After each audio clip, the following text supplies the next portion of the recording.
Mr. Professor, are you asleep? What? I think I just dozed off slightly. Oh my goodness, is it April 18th yet? Not yet, Professor.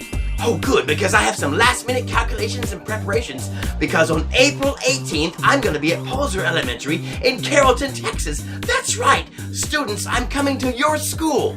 I'm coming to your town, and I'm bringing my science show.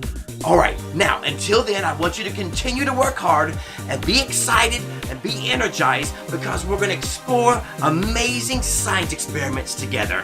All right, until we meet again, never stop learning.